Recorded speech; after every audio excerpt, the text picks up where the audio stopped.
ciidamada ilaalada deegaanka dawladda hoose ee xamar ayaa bilaabay howlo lagu qaadayo ama lagu furayo wadooyinka xiran ee sida sharci darrada ah looga ganacsado ee lagu dhistay sandaqadaha iyo gaari gacanada lagu iibiyo alaabaha iyo dharka noocyadiisa kala duwan. Howlahan lagu furayo wadooyinka dhexmara suuqa degmada Xamarweyne ee gobolka Banaadir ayaa ujeediisu tahay sidii wadooyinka sida sharci darrada ah ku xiran loogu furi lahaa shacabka iyo in la baneeyo marshibiyeeriga iyo wadooyinka dhexdooda ay ku ganacsanayaan ganacsatada Soomaaliyeed. Dhame Maxamuud Cali Ciid oo kamid ah saraakiisha ciidanka ilaalada deegaanka ayaa ka hadlay muhiimadda wadooyinka la furayo. gaadiidka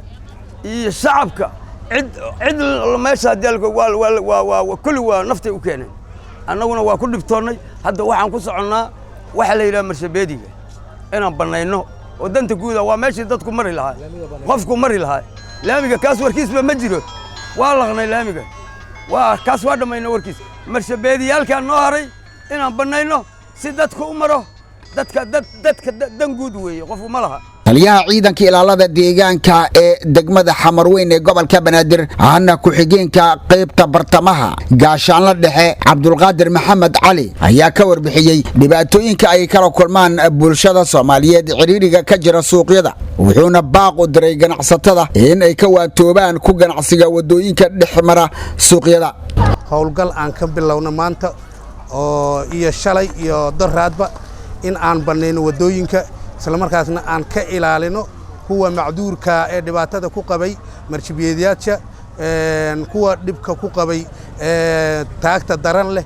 in marshabiyeedyaalka ayaga loogu talagalay ee dawladdu ugu talagashay ay helaan isla markaasna ay maaragtay waxay qabsadaan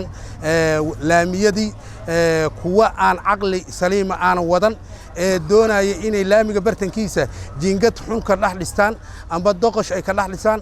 taasi waa ka diidnay. muddooyinkan ayaa qaar ka mid ah suuqyada magaalada Muqdisho waxaa ka jiray ciriiri fara badan taasi oo keentay wadooyinka dhexdooda iyo marshabiyeeriyaasha oo ay ganacsiyo ka samaysteen ganacsato yaryar waxaana ciidamada ilaalada deegaanka ay wadeen howlo lagu furayo wadooyinka dhexmara suuqyada. Muuse Cismaan Abtow, telefishinka qaranka Soomaaliyeed, Muqdisho.